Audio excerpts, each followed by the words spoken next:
Good morning.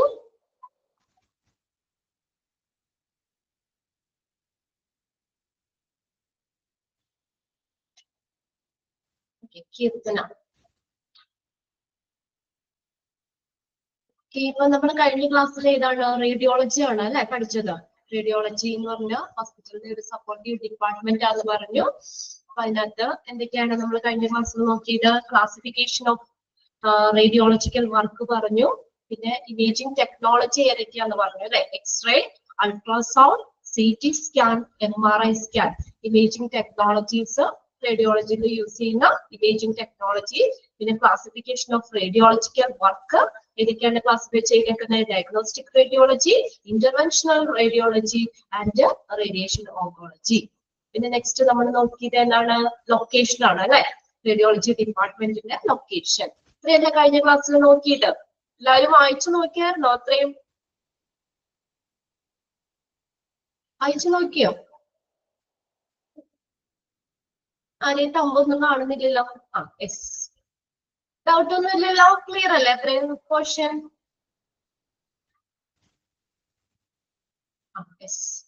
ഇനി next നമ്മൾ നോക്കാൻ പോകുന്നത് physical facilities and space necessities. എന്തൊക്കെ ഫെസിലിറ്റികളാണ് നമ്മൾ റേഡിയോളജി ഡിപ്പാർട്ട്മെന്റിൽ വേണ്ടത് എന്നുള്ളതാണ്. Physical facilities and space necessities. Okay, first point reception control and registration area. Reception, നമ്മളിപ്പോ നേരെ റേഡിയോളജിയിൽ പോയിട്ടുള്ളവർക്ക് അറിയാം, നേരെ നമ്മൾ ചെന്ന് സ്കാൻ ചെയ്യോ അല്ലെങ്കിൽ എക്സ്റേ ചെയ്യാണോ ചെയ്യുന്നേ? നമ്മൾ ആദ്യം തന്നെ ചെന്ന് കഴിഞ്ഞാൽ റിസപ്ഷനിൽ ചെന്ന് അതെ ലോന്നിട്ടിട്ടുണ്ട് സഫീറ.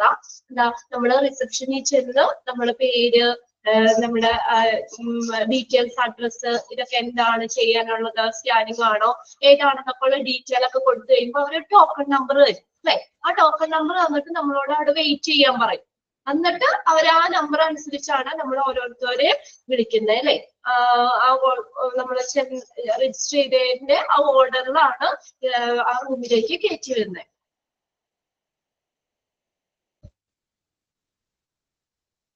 ഇല്ലായിരുന്നു കീർത്തന. മോളൊന്ന് റെക്കോർഡ് ക്ലാസ് കാണോ?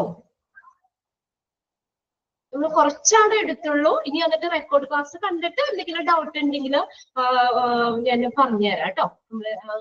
നമുക്ക് അറിയാലോ, നമുക്ക് ലിമിറ്റഡ് ടൈമാണ്. അതിന്റെ ഉള്ളില് നമ്മള് പോർഷൻസ് തീർക്കണം. എങ്കിലും കുറച്ച് പോർഷനാണ് നമ്മൾ എടുത്തുള്ളൂ. കോമൺ ആയിട്ട് നമ്മൾ വായിച്ചാൽ തന്നെ മനസ്സിലാവുന്ന കാര്യങ്ങളേ ഉള്ളൂ. നമ്മള് ഏതൊക്കെയാണ് എക്സ്റേ, അൾട്രാസൗണ്ട്, പിന്നെ MRI സ്കാന്, അതൊക്കെ നമ്മൾ ആദ്യത്തെ ആ സെക്ഷനിൽ പറയുന്നത്. പിന്നെ പലതരത്തിലുള്ള radiology, classification of radiological work പറഞ്ഞു. അത് ഡയഗ്നോസ്റ്റിക്, ഇന്റർവെൻഷണൽ, റേഡിയേഷൻ ഓങ്കോളജി, പിന്നെ അത് ലൊക്കേഷൻ. ഇതൊക്കെ ചെറിയ പോയിന്റ്സ് ആണ്, വായിച്ചാൽ മനസ്സിലാവുന്നേ ഉള്ളൂ. അപ്പോൾ റെക്കോർഡ് ക്ലാസ് കാണുക. റെക്കോർഡ് ക്ലാസ് കണ്ടിട്ട് എന്തെങ്കിലും സംശയം ഉണ്ടെങ്കിലൊക്കെ ഞാനൊന്നുകൂടി ക്ലിയർ ചെയ്ത് പറഞ്ഞുതരാം കേട്ടോ. ഒരാൾക്ക് വേണ്ടി നമ്മൾ അങ്ങനെ ഇരിക്കുമ്പോൾ എല്ലാവർക്കും ടൈം പോകുകയല്ലേ, അതുകൊണ്ടാണ്. ഓക്കെ, എന്നിട്ട് എന്തെങ്കിലും ഡൗട്ട് ഉണ്ടെങ്കിൽ ചെയ്തു തരാം, കുഴപ്പമില്ല കേട്ടോ. ഓക്കെ, അപ്പൊ നമ്മൾ എന്താ പറഞ്ഞേക്കുന്നത്? അപ്പൊ നമുക്ക് എന്ത് വേണം? അവിടെ ഒരു റിസപ്ഷൻ ഏരിയ വേണം അല്ലെ. Reception control and registration area. Register ചെയ്യാനുള്ള ഒരു ഏരിയ വേണം.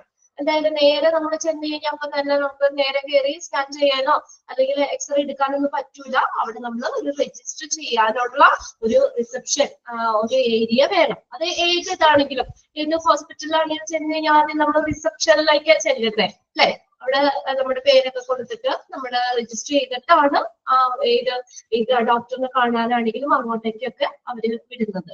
ഓക്കെ, രണ്ടാമത് നോക്കിയാൽ പേഷ്യൻസ് വെയിറ്റിംഗ് റൂം. ഇനി പേഷ്യൻസ് വന്ന ആളുകൾക്കൊക്കെ വെയിറ്റ് ചെയ്യാനായിട്ട് ഒരു വെയിറ്റിംഗ് റൂം വേണം. ഇപ്പൊ എല്ലാം അറ്റ് എ ടൈം നമുക്ക് 1-2 പേർക്കൊക്കെ അല്ലേ ചെയ്യാൻ പറ്റുള്ളൂ. അപ്പോ അവിടെ നമ്മൾ രജിസ്റ്റർ ചെയ്തിരിക്കുന്ന ആളുകൾക്കൊക്കെ ഇരിക്കാനായിട്ട് എന്ത് വേണം? ഒരു വെയിറ്റിംഗ് റൂം വേണം. പേഷ്യൻസും പിന്നെ അവരുടെ കൂടെ വരുന്ന ബൈസ്റ്റാൻഡറൊക്കെ ആയിട്ടുള്ളവര് അല്ലെങ്കിൽ റിലേറ്റീവ്സ് ഒക്കെ ഉണ്ടെങ്കിൽ അവർക്കും ഒക്കെ വെയിറ്റ് ചെയ്യാനുള്ള ഒരു വെയിറ്റിംഗ് റൂം വേണം അവിടെ. പിന്നെ അടുത്ത് നോക്കിയ secretary of clerk area for collecting separating reports.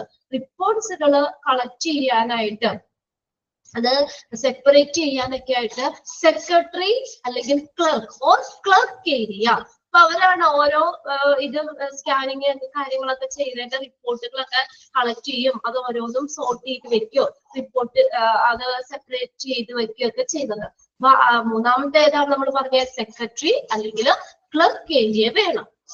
Secretary or clerk area for collecting or separating reports. Next നോക്കിയ റേഡിയോളജിസ്റ്റ് ഓഫീസ്. അടുത്തതാണ് റേഡിയോളജിസ്റ്റ് ഓഫീസ്. റേഡിയോളജിസ്റ്റിന് ഇരിക്കാനുള്ള ഒരു ഓഫീസ് വേണം അവിടെ. Handily located close by the x-ray room. X-ray റൂമിനോട് ചേർന്ന് ആ റേഡിയോളജിസ്റ്റിന് ഇരിക്കാനുള്ള ഒരു റേഡിയോളജിസ്റ്റ് ഓഫീസ് വേണം. അതൊക്കെ then should have a provision for viewing and charting fillings. Fillings നമ്മളെ എക്സ്റേ എടുത്ത ഷീറ്റില്ലേ അതൊക്കെ വ്യൂ ചെയ്യാനും ചാർട്ട് ചെയ്യാനുമുള്ള ഒക്കെ ഒരു സൗകര്യം അവിടെ വേണം. റേഡിയോളജിസ്റ്റ് ഓഫീസ് വേണം. ഇതിപ്പോ നമ്മള് നമ്മള് റേഡിയോളജിയിലൊക്കെ ചെയ്തവർക്ക് അറിയാം, സ്കാനിങ് ഒക്കെ കഴിഞ്ഞാണ് നമ്മൾ വെയിറ്റ് ചെയ്യുമ്പോൾ പിന്നെ ഡോക്ടറിനെ കണ്ട് അത് നമ്മൾ ആ റിപ്പോർട്ട് നമുക്ക് ക്ലിയർ ആക്കി തരും അല്ലെ. അപ്പൊ അവർക്ക് വേണ്ടിയിട്ടുള്ള ഒരു ഓഫീസും വേണം. അപ്പൊ അത്രയാണ് നമ്മുടെ space facility physical facility and space നെസസിറ്റിയിൽ വരുന്നത്. ഫസ്റ്റ് ഏതാ? Reception, control and registration area. രണ്ടാമത്തെ പേഷ്യൻസിന് ഇരിക്കാൻ പേഷ്യന്റ് വെയിറ്റിംഗ് റൂം വേണം. പിന്നെ അടുത്ത സെക്രട്ടറി ഓർ ക്ലർക്ക് ഏരിയ വേണം. Then last one radiologist office. ഇത്രയും ഫെസിലിറ്റികളും വേണം. ക്ലിയർ ആയില്ലേ? ക്ലിയർ അല്ലേ? Okay, yes. ഇനി അടുത്ത് നോക്കിയേ റേഡിയേഷൻ റിസ്ക്. ഈ ആരെങ്കിലും ഒക്കെ ഇങ്ങനെ റേഡിയേഷൻ ചെയ്തിട്ടുണ്ടോ? റേഡിയേഷൻ ഒക്കെ ചെയ്തിട്ടുണ്ടോ? അവർക്കൊക്കെ എന്തെങ്കിലും സൈഡ് എഫക്ട്സോ കാര്യങ്ങളൊക്കെ ഉണ്ടെങ്കിൽ നമുക്ക് ഷെയർ ചെയ്യാം കേട്ടോ. അവർക്ക് പല ആളുകൾക്കും പല രീതിയിലാണ് അതിന്റെ സൈഡ് എഫക്ട്സ് വരുന്നത്. ഇവിടെ നമ്മൾ രണ്ട് ടൈപ്പ് പറയുന്നുണ്ട്. അതായത് റേഡിയേഷൻ റിസ്കില് സിവിയർ എഫക്റ്റും വരുന്നുണ്ട്, ക്രോണിക് എഫക്റ്റും വരുന്നുണ്ട്. സിവിയർ എഫക്റ്റ് എന്ന് പറഞ്ഞാൽ heavy dose in short stretch of time. അതായത് നമ്മൾ ഒരു കുറഞ്ഞ സമയത്തിനുള്ളിൽ വലിയ ഡോസ് റേഡിയേഷൻ ചെയ്യുകയാണെങ്കിൽ അപ്പൊ അവർക്ക് വരുന്ന ബുദ്ധിമുട്ടുകൾ കാര്യങ്ങൾ എന്തൊക്കെ പ്രശ്നങ്ങൾ അവർക്ക് വരാം. ഇതാണ് റേഡിയേഷൻ റിസ്കുകളാണ് കേട്ടോ. റേഡിയേഷൻ റിസ്ക് അതിനകത്ത് first severe effect. Severe effect എന്ന് പറഞ്ഞാൽ എന്താ? Heavy dose in short stretch of time. അതായത് കുറഞ്ഞ സമയത്തിനുള്ളിൽ നമ്മൾ നല്ല വലിയ ഡോസ് കൊടുക്കുകയാണെങ്കിൽ, കുറഞ്ഞ സമയത്തിനുള്ളിൽ കടുത്ത ഡോസ് കൊടുക്കുകയാണെങ്കിൽ. ഓക്കെ, നോക്കിയേ സെറിബ്രോ ആയിട്ട് ബന്ധപ്പെട്ട ഈ തലയുമായി ബന്ധപ്പെട്ട് എന്തൊക്കെ പ്രശ്നങ്ങൾ ഉണ്ടാകാം? കൺവൾഷൻസ്, വിറയല്. നമുക്ക് എന്താ റേഡിയേഷൻ ഒക്കെ ചെയ്യുമ്പോൾ നമുക്കൊരു ഷിവറിങ് വരാം. കൺവൾഷൻസ്, വിറയല്. ഒബ്സ്ക്യൂറിംഗ് ഓഫ് വിഷൻ, കാഴ്ച നമുക്ക് മറയുന്നത് പോലെ തോന്നാം. കാഴ്ച മറയുന്നത് പോലെ നമുക്ക് തോന്നാം. ഒബ്സ്ക്യൂറിംഗ് ഓഫ് വിഷൻ, കാഴ്ച മങ്ങുന്നത് പോലെ തോന്നാം. പിന്നെ നെക്സ്റ്റ് ആണ് ഹെഡ് ഏക്ക്, തലവേദന വരാം. ഓക്കെ, അപ്പൊ സെറിബ്രലോ ആയിട്ട് ബന്ധപ്പെട്ട ഏതൊക്കെയാ? Convulsions, obscuring of vision and headache. മൂന്നെണ്ണമാണ് അതിനകത്ത് വരുന്നത് സെറിബ്രലോ ആയിട്ട് ബന്ധപ്പെട്ട്. അടുത്ത് നോക്കിയ ഗ്യാസ്ട്രിക്. ഇനി വയറുമായിട്ട് ബന്ധപ്പെട്ട് എന്തൊക്കെ വരാം? നോസിയ. നോസിയ എന്ന് പറഞ്ഞാൽ ഓക്കാനം. ഓക്കാനം അറിയില്ലാത്തവർ ആ വേർഡിന്റെ മീനിങ് ഒന്ന് ടെക്സ്റ്റിലോ ഒന്ന് എഴുതി വെച്ചോട്ടോ. നോസിയ, ഓക്കാനം. കൺവൾഷൻസ് എന്ന് പറഞ്ഞു കഴിഞ്ഞാൽ വിറയല്. വിറയല്, ഷിവർ ചെയ്യൂലേ നമ്മളിങ്ങനെ പനിയൊക്കെ വന്നിട്ട് വിറയ്ക്കൂലേ, അതുപോലെ shiver, വിറയല്. Convulsions. Obscuring of vision എന്ന് പറഞ്ഞാൽ എന്താ? കാഴ്ച മറയുന്നത് പോലെ തോന്നും. കാഴ്ച മറയ്ക്കുന്നു, മങ്ങുന്നത് പോലെ. നെക്സ്റ്റ് ഹെഡ് ഏക്ക്, തലവേദന വരാം. അടുത്തത് നോക്കിയേ ഗ്യാസ്ട്രിക്. ഇനി വയറുമായിട്ട് ബന്ധപ്പെട്ട എന്തൊക്കെ പ്രശ്നങ്ങൾ വരാം? ഗ്യാസ്ട്രിക്കുമായിട്ട് ബന്ധപ്പെട്ട് നോസിയ. നോസിയ എന്ന് വെച്ചാൽ ഓക്കാനം. ഓക്കാനം വരാം. ദെൻ വൊമിറ്റിംഗ്, നമുക്ക് ഛർദിക്കാൻ വരുന്നത് പോലെ തോന്നാം. വൊമിറ്റിംഗ് വരാം. Localised pain in the abdomen. Localised pain എന്ന് പറഞ്ഞു കഴിഞ്ഞാൽ നമ്മൾ വയറ് ഫുള്ളായിട്ടല്ല, വയറിന്റെ ഏതെങ്കിലും ഒരു പ്രത്യേക ഭാഗത്ത് നമുക്ക് വേദന വരികയാണ്. only one area of the abdomen is itching. ഏതെങ്കിലും ഒരു ഭാഗത്ത്, ഒരു പ്രത്യേക ഒരു ഭാഗത്തായിട്ട് നമുക്ക് വേദന വരാം. Localised pain in the abdomen. ഇതെല്ലാം ഗ്യാസ്ട്രിക്കുമായിട്ട് ബന്ധപ്പെട്ട് വരുന്ന. ഇത് എക്സാമിന് ചോദിക്കാം കേട്ടോ. ഗ്യാസ്ട്രിക്കുമായിട്ട് റിലേറ്റ് ചെയ്ത റേഡിയേഷൻ റിസ്കുകൾ ഏതൊക്കെയാണെന്ന് ചോദിക്കാം. അല്ലെങ്കിൽ സെറിബ്രോ ആയിട്ട് ബന്ധപ്പെട്ട ഇതിനകത്ത് ഇൻക്ലൂഡ് ചെയ്തത് ഏത്, അല്ലെങ്കിൽ ഇൻക്ലൂഡ് ചെയ്യാത്തത് ഏതെന്ന് ചോദിക്കാം. ഗ്യാസ്ട്രിക്കിൽ വരുന്ന റിസ്കുകൾ ഏതൊക്കെയാ? Nausea, vomiting, localised pain in the abdomen. Next നോക്കിയ ബ്ലഡുമായിട്ട് റിലേറ്റ് ചെയ്ത് എന്തൊക്കെ പ്രശ്നങ്ങൾ ഉണ്ടാവുന്ന? ബ്ലഡില് അനീമിയ. നെക്സ്റ്റ് വിളർച്ച. ഓക്കെ, നമ്മൾ പറഞ്ഞതാണ്. ബ്ലഡ് ബാങ്കിൽ നമ്മൾ പഠിച്ചില്ലേ? anemia, a condition in which the blood doesn't have enough healthy RBC. വിളർച്ച എന്ന് പറയും. അനീമിയ, വിളർച്ച. Marrow depression. മാരോ അസ്ഥിമജ്ജയ്ക്കൊക്കെ ഉണ്ടാകുന്ന ഡിപ്രഷൻ, മജ്ജയ്ക്കൊക്കെ വരുന്ന ഡിപ്രഷൻ. നോസിയ എന്ന് പറഞ്ഞു കഴിഞ്ഞാൽ ഓക്കാനം വരൂലേ? നമ്മൾ ഛർദിക്കാൻ നേരത്തെ ഇങ്ങനെ നമുക്ക് ഓക്കാനം വരൂലേ? അതുപോലെ മനം പുരട്ടിക്കുക എന്നൊക്കെ പറയില്ലേ? ഓക്കാനം വരാ, വൊമിറ്റിംഗ്, ഛർദിക്കാൻ വരിക, നമ്മുടെ വയറിന്റെ ഏതെങ്കിലും ഒരു പ്രത്യേക ഭാഗത്തായിട്ട് വേദന അനുഭവപ്പെടുക. അതൊക്കെ ഗ്യാസ്ട്രിക്കുമായിട്ട് ബന്ധപ്പെട്ട്. ബ്ലഡ് ആയിട്ട് റിലേറ്റ് ചെയ്ത് വരുന്ന റേഡിയേഷൻ റിസ്ക് ഏതൊക്കെയാ? അനീമിയ വരുന്നുണ്ട്, മാരോ ഡിപ്രഷൻ. ഓക്കെ, ഇനി അടുത്ത ക്രോണിക് എഫക്റ്റ്. ക്രോണിക് എന്ന് പറഞ്ഞാൽ എന്താ? നമ്മള് നോക്കിയേ, chronic to constant continuous short exposure. നിരന്തരമായിട്ടുള്ള തുടർച്ചയായിട്ടുള്ള ഷോർട്ട് എക്സ്പോഷർ കാരണം ഉണ്ടാകുന്ന എഫക്റ്റുകൾ. അതായത് കണ്ടിന്യൂസ് ആയിട്ട്, ഇപ്പൊ നമ്മൾ ഒന്നരാടട്ടോ അല്ലെങ്കിൽ നമ്മൾ കണ്ടിന്യൂസ് ആയിട്ട് ചെറിയ രീതിയിലുള്ള എക്സ്പോഷർ റേഡിയേഷൻ ചെയ്യുമ്പോൾ സംഭവിക്കുന്ന എഫക്റ്റുകൾ. നിരന്തരമായ തുടർച്ചയായിട്ടുള്ള ഒരു ഷോർട്ട് എക്സ്പോഷർ കാരണം സംഭവിക്കുന്ന എഫക്റ്റുകൾ. അത് സ്കിന്നിന് ഏതൊക്കെയാ? ഹെയർ ലോസ്, ഹെയർ മുടി കൊഴിഞ്ഞു പോകാം, ഹെയർ ലോസ്. അടുത്ത് നോക്കിയേ, ബ്രിട്ടിൽ നെയിൽ. ബ്രിട്ടിൽ നെയിൽ എന്ന് വെച്ചാൽ എന്താ? നഖമൊക്കെ ഇങ്ങനെ പൊട്ടിപ്പോകാം, പൊട്ടുന്ന നഖങ്ങള് തന്നെ, നഖമൊക്കെ ഇങ്ങനെ പൊട്ടിപ്പോകും. ബ്രിട്ടിൽ നെയിലൊക്കെ പൊട്ടിപ്പോകാം. പിന്നെ ബ്ലഡുമായിട്ട് റിലേറ്റ് ചെയ്തത് അണ്ടർലൈൻ ചെയ്യണമെന്നാ. അതെല്ലാരും എക്സാമിൽ ചോദിക്കുന്നതാണ് കേട്ടോ. സിവിയർ എഫക്റ്റിൽ വരുന്ന ഏതൊക്കെയാണെന്ന് ചോദിക്കാം, അല്ലെങ്കിൽ അതിന്റെ ഉള്ളിൽ ചോദിക്കാം. ഗ്യാസ്ട്രിക്കുമായിട്ട് റിലേറ്റ് ചെയ്ത് വരുന്ന റേഡിയേഷൻ റിസ്കുകൾ ഏതൊക്കെയാണെന്ന് ചോദിക്കാം, അല്ലെങ്കിൽ ബ്ലഡുമായിട്ട് റിലേറ്റ് ചെയ്ത് വരുന്ന റേഡിയേഷൻ റിസ്ക് ഏതാണ് അങ്ങനെ ചോദിക്കാം. അപ്പൊ അത് എല്ലാരും ഒന്ന് നോക്കി വെക്കണം. ഒരു സെക്ഷൻ ഇമ്പോർട്ടന്റ് ആണ് അത്. സ്കിന്നിൽ എന്തൊക്കെ സംഭവിക്കാം? ഹെയർ ലോസ്, ബ്രിട്ടിൽ നെയിൽ, മുടിയൊക്കെ ഇങ്ങനെ പൊടിഞ്ഞു പോകാം, നഖങ്ങളൊക്കെ പൊട്ടിപ്പോകാം. ബ്ലഡില് അനീമിയ, ലുക്കീമിയ. ലുക്കീമിയ എന്താ പറഞ്ഞില്ലേ നമ്മള്? ലുക്കീമിയ എന്ന് പറഞ്ഞാൽ ബ്ലഡ് ക്യാൻസർ. അനീമിയ വിളർച്ച. ഐ. ഇനി കണ്ണിനെ സംബന്ധിച്ച് എന്താ? കാറ്ററാക്ട്. എന്താണ് കാറ്ററാക്ട്? തിമിരം.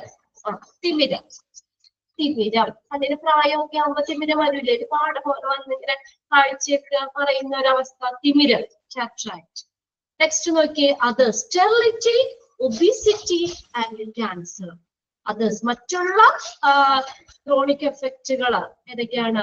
സ്റ്റെറിലിറ്റി. സ്റ്റെറിലിറ്റി എന്ന് പറഞ്ഞാൽ വന്ധ്യത. കുട്ടികളൊക്കെ ഇല്ലാത്ത ഒരവസ്ഥയില്ലേ? വന്ധ്യത. ഒബിസിറ്റി, അമിതവണ്ണം, പൊണ്ണത്തടി അല്ലെങ്കിൽ അമിതവണ്ണം. ഭയങ്കര ഓവറായിട്ട് നമ്മൾ വണ്ണം വെക്കുകയാണെങ്കിൽ വണ്ണം വെക്കാം. Cancer. Okay, cancer, sterility, obesity, cancer. Okay, clear ആയില്ലേ? റേഡിയേഷൻ റിസ്കുകൾ രണ്ട് തരത്തിൽ പറയുന്നുണ്ട്.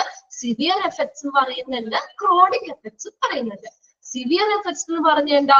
നമ്മള് എന്താ ഹെവി ഡോസ്, വലിയ ഡോസ് ഒരു നമ്മള് കുറഞ്ഞ സമയത്ത് ചെയ്യുകയാണെങ്കിൽ, കുറഞ്ഞ സമയത്തിനുള്ളിൽ നമ്മൾ വലിയ ഡോസ് ചെയ്യുകയാണെങ്കിൽ സംഭവിക്കുന്ന പ്രശ്നങ്ങള്, കുറഞ്ഞ സമയത്തിനുള്ളിൽ ഹെവി ഡോസ് കൊടുക്കുകയാണെങ്കിൽ സംഭവിക്കുന്ന പ്രശ്നങ്ങള്, എഫക്റ്റുകള് സെറിബ്രലുമായിട്ട് ബന്ധപ്പെട്ട് വരാം, ഗ്യാസ്ട്രിക്കുമായിട്ട് ബന്ധപ്പെട്ട് വരാം, ബ്ലഡുമായിട്ട് ബന്ധപ്പെട്ട് വരാം. സെറിബ്രലിൽ എന്തൊക്കെ പ്രശ്നങ്ങൾ വരിക? സെറിബ്രലുമായിട്ട് ബന്ധപ്പെട്ട convulsions, obscuring of vision, headache. ഗ്യാസ്ട്രിക്കുമായിട്ട് ബന്ധപ്പെട്ട nausea, vomiting, localised pain in the abdomen. Nausea എന്ന് പറഞ്ഞു കഴിഞ്ഞാൽ ഓക്കാനം, ബ്ലഡുമായിട്ട് റിലേറ്റ് ചെയ്തിട്ട് അനീമിയ, മാരോ ഡിപ്രഷൻ. അനീമിയ വിളർച്ച, മാരോ ഡിപ്രഷൻ എന്ന് വെച്ചാൽ മജ്ജയ്ക്ക് ഉണ്ടാകുന്ന ഡിപ്രഷൻ. ക്രോണിക് എഫക്റ്റ് അതെങ്ങനെയാ? നിരന്തരമായിട്ട് തുടർച്ചയായിട്ടുള്ള ചെറിയ എക്സ്പ്ലോഷർ കാരണം. അബ്ഡോമൻ എന്ന് വെച്ചാൽ എന്താ? വയറ്, ഉദരം, വയറ്, abdomen. Okay, constant continuous short exposure, തുടർച്ചയായിട്ടുള്ള നമ്മള് ചെറിയ എക്സ്പ്ലോഷർ കാരണം ഉണ്ടാകുന്ന പ്രശ്നങ്ങൾ. സ്കിന്നില് എന്തൊക്കെ വരാം? സ്കിന്നുമായിട്ട് ബന്ധപ്പെട്ട് hair loss, little nail, hair പൊട്ടി പോകാം, നെയിൽസ്, നഖങ്ങളൊക്കെ പൊട്ടിപ്പോകാം. ബ്ലഡുമായിട്ട് അനീമിയ, ലുക്കീമിയ. അനീമിയ എന്ന് പറഞ്ഞ വിളർച്ച, ലുക്കീമിയ എന്ന് പറഞ്ഞു കഴിഞ്ഞാൽ ബ്ലഡ് ക്യാൻസർ. ഐയില് കാറ്ററാക്ട്, തിമിരം. മറ്റുള്ള പ്രശ്നങ്ങൾ ഏതൊക്കെയാ? സ്റ്റെറിലിറ്റി. സ്റ്റെറിലിറ്റി എന്ന് പറഞ്ഞാൽ വന്ധ്യത, ഒബിസിറ്റി, പൊണ്ണത്തടി അല്ലെ അമിതവണ്ണം, ക്യാൻസർ. ഓക്കെ, നെക്സ്റ്റ് നോക്കിയേ, regulatory board. Atomic energy regulatory board AERB. അവിടെ നിങ്ങൾക്ക് എക്സ്പാൻഡഡ് ഫോം ചോദിക്കാം കേട്ടോ. AERB എക്സ്പാൻഡഡ് ഫോം ചോദിക്കാം, നോട്ട് ചെയ്ത് വെക്കാം. Atomic energy regulatory board, atomic energy regulatory board, AERB. Atomic Energy Regulatory Board, AERB, outlined by the central government, is the provision authority as the regulatory board for granting, renewal, withdrawal, and revocation. Revocation is cancel, അസാധുവാക്കുക, revocation. അസാധുവാക്കുക. Consents, consents എന്ന് പറഞ്ഞാൽ സമ്മതം, ഇത് cancel ചെയ്യാനുള്ള ഒരു സമ്മതം. For nuclear and radiation facilities. Nuclear radiation facility സൗകര്യങ്ങൾക്കുള്ള റിന്യൂവല്, റിന്യൂ ചെയ്യാന്ന് വെച്ചാൽ നമ്മളെ പുതുക്കുക എന്നുള്ളത്. റിന്യൂവല്, വിഡ്രോവല് അല്ലെങ്കിൽ റീവൊക്കേഷൻ, കോൺസ്റ്റൻസ്, അസാധുവാക്കൽ സമ്മതം എന്നിവ നൽകുന്നതിനുള്ള ഒരു റെഗുലേറ്ററി ബോർഡ് എന്ന നിലയിൽ കേന്ദ്ര ഗവൺമെന്റിന്റെ AERB, atomic energy regulatory board ഒരു പ്രാഗൽഭ്യമുള്ള ഒരു അതോറിറ്റിയാണ്. Atomic Energy Regulatory Board, outlined by the central government, is the provision authority. അതിന് പ്രാഗൽഭ്യമുള്ള ഒരു അതോറിറ്റിയാണ്. എന്തിനാ? as the regulatory board for granting, renewal, withdrawal and revocation consents for nuclear and radiation facilities. Nuclear radiation facility സൗകര്യങ്ങൾക്കുള്ള renewal, withdrawal, revocation, consents, നമുക്ക് അത് അസാധുവാക്കൽ സമ്മതം എന്നിവ നീ നൽകുന്നതിനുള്ള ഒരു റെഗുലേറ്ററി ബോർഡ് എന്ന നിലയിൽ ഒരു സെൻട്രൽ ഗവൺമെന്റിന്റെ AERB അതിന് പ്രാഗൽഭ്യമുള്ള ഒരു അതോറിറ്റിയാണ്. അതിൽ നിന്ന് നിങ്ങൾ ഒരു എക്സ്പാൻഡഡ് ഫോം മാത്രം ഒന്ന് നോട്ട് ചെയ്തിട്ട് കേട്ടോ. വേറെ ക്വസ്റ്റ്യൻസ് ഒന്നും അതിൽ ചോദിക്കാറില്ല. എക്സ്പാൻഡ് AERB അതൊന്ന് അണ്ടർലൈൻ ചെയ്തിട്ടേ. അറ്റോമിക് എനർജി റെഗുലേറ്ററി ബോർഡ് തന്നത്. ഓക്കെ, ഇനി നെക്സ്റ്റ് പോയിന്റ് പറയുന്നത് ഡയഗ്നോസ്റ്റിക് ഏരിയ ആണ്. നമ്മൾ ഈ റേഡിയേഷൻ ചെയ്യുമ്പോൾ അല്ലെങ്കിൽ നമ്മൾ സ്കാനിംഗ് ഒക്കെ ചെയ്യുമ്പോഴുള്ള നമ്മൾ ആ ഒരു ഏരിയ റേഡിയോളജിയില് ഡയഗ്നോസ്റ്റിക് ഏരിയയുമായിട്ട് ബന്ധപ്പെട്ട് വരുന്ന കുറച്ച് പോയിന്റ്സുകളാണ് ഇവിടെ തന്നിട്ടുള്ളത്. നോക്കിയേ, first point, radiology rooms R secluded so that people cannot come 1 meter from its outside wall. എന്താ പറഞ്ഞേക്കണേ? സെക്ലൂഡഡ് എന്ന് പറഞ്ഞാൽ ഒറ്റപ്പെടുക, ഒറ്റപ്പെട്ട് നിർത്തണം. Radiology rooms R secluded. Secluded എന്ന് പറഞ്ഞാൽ ഒറ്റപ്പെട്ട് നിർത്തുക. So that the people cannot come 1 meter from its outside wall. ആളുകൾക്ക് അതിന്റെ പുറം ഭിത്തിയിലെ ഔട്ട്സൈഡ് വാൾ, ആ റൂമിന്റെ പുറം ഭിത്തിയിൽ നിന്ന് 1 മീറ്റർ വരെ നമുക്ക് വരാൻ കഴിയില്ല. അതായത് നമുക്ക് ആ ഒരു ഡിസ്റ്റൻസ് അവിടെ വേണ്ടത്. നേരെ നമ്മൾ ആ പുറം ഭിത്തിയിൽ നിന്ന് 1 മീറ്റർ അകലെ ആയിരിക്കണം ആ റേഡിയോളജി റൂം എന്ന് പറഞ്ഞാൽ. നേരിട്ട് ഡോർ തുറന്ന് നമ്മൾ അതിലേക്ക് കയറുന്ന ഒരവസ്ഥ വരരുത്. റേഡിയേഷൻസ് നടക്കുമ്പോൾ ഇവിടെ ഹൈലി റേഡിയേഷൻസ് ആണ് നടക്കുന്നത്. അപ്പൊ നമ്മൾ പുറമേ നിന്നുള്ള ആളുകൾക്ക് ആ റേഡിയേഷനൊക്കെ ഏൽക്കാതെ ഇരിക്കുന്നതിനൊക്കെ വേണ്ടിയിട്ട് ഇപ്പൊ ഓപ്പറേഷൻ തിയേറ്ററൊക്കെ അങ്ങനെയല്ലേ, നമ്മൾ നേരെ ഡോറ് തുറന്നു കഴിഞ്ഞാൽ തിയേറ്ററിലേക്കാണ് കയറുന്നത്.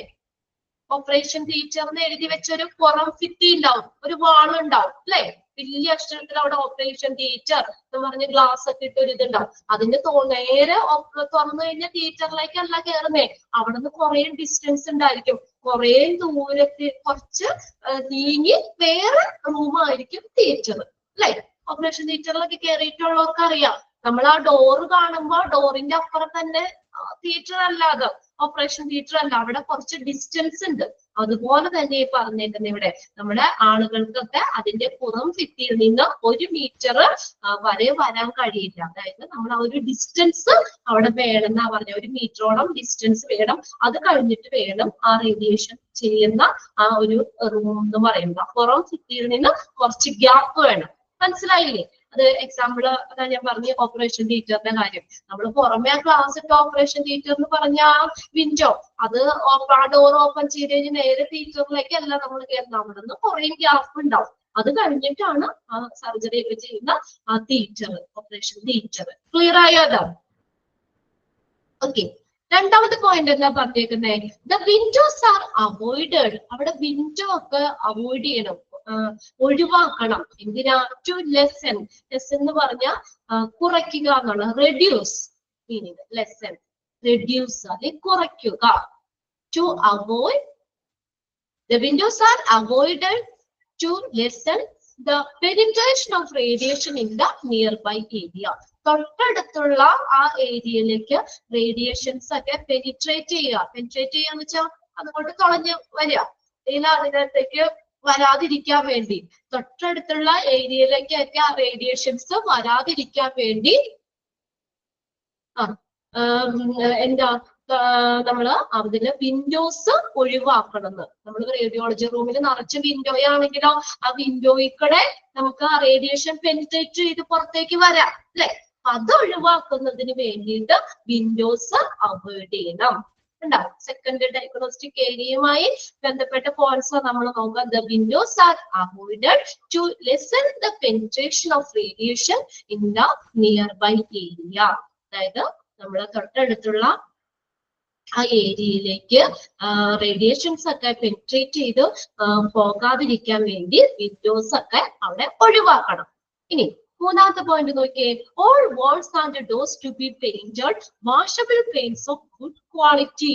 ഉണ്ടാവും. എല്ലാ വാള് ഭിത്തികളും ഡോറും ഒക്കെ എങ്ങനെ പെയിന്റ് ചെയ്യണം? Washable paints of good quality.